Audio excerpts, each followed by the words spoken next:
اللہم صلی علی محمد و آل محمد۔ کربلا، جہاں کل اذان حق گونجتی تھی، آج وہاں سناٹا ہے۔ یہ 11 محرم کا دن ہے، نہ کوئی خیمہ نہ کوئی سپاہی، بس جلتے جسموں کی مہک، خاک آلود فضا اور زخمی دل۔ نواسۂ رسول حسین ابن علی اب اس دنیا میں نہیں رہے۔ بیویاں ننگے سر بچوں کو گود میں لیے جلتے خیموں کے کنارے بیٹھی ہیں۔ بیمار امام سجاد زنجیروں میں جکڑے ہوئے اور بی بی زینب اپنی کمر پر دکھ کا پہاڑ اٹھائے سب کو تھامے ہوئے۔ یہ قافلہ شکست خوردہ نہیں، یہ قافلہ یزید کی بیعت سے انکار کا پرچم لیے نکلا ہے۔ اگر حسین بیعت کر لیتے نا تو دین بچتا نہیں۔ لوگ کہتے جب نواسۂ رسول نے یزید کو مانا تو ہم کیوں نہ مانیں، لیکن نہیں، حسین نے قربانی دے کر دین محمد کو قیامت تک کے لیے بچا لیا۔ یہ قافلہ جیت کر ہارا اور ہار کر جیت گیا۔ اب قافلہ کربلا سے نکلا ہے، بیویاں ننگے سر بچوں کے ساتھ زنجیروں میں جکڑے سجاد کے ساتھ، نہ کوئی سایہ نہ تحفظ۔ کوفہ کی جانب سفر شروع ہو چکا ہے۔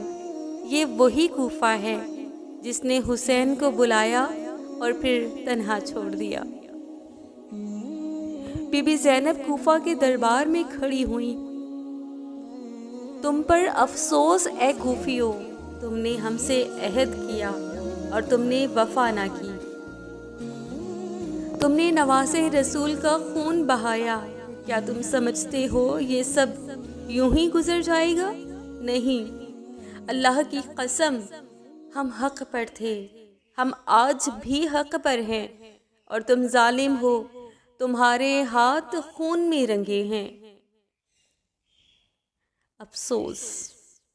اور آج ہم کیا کر رہے ہیں؟ ہم جن کے لیے یہ سب قربانیاں دی گئیں، ہم نے اس دین کو صرف رسومات تک محدود کر دیا۔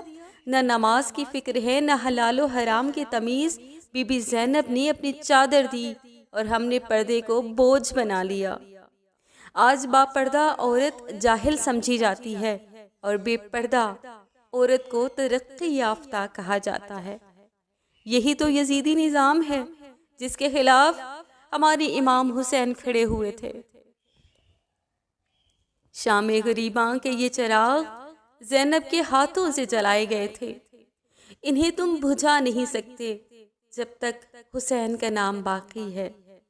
جب تک ایک ماں اپنی بیٹی کو زینب کے پردے کی قسم دے سکتی ہے، جب تک ایک جواں علی اکبر کے حوصلے کو یاد رکھ سکتا ہے، یہ چراغ جلتے رہیں گے اور یہ قافلہ قیامت تک ظالموں کو للکارتا رہے گا۔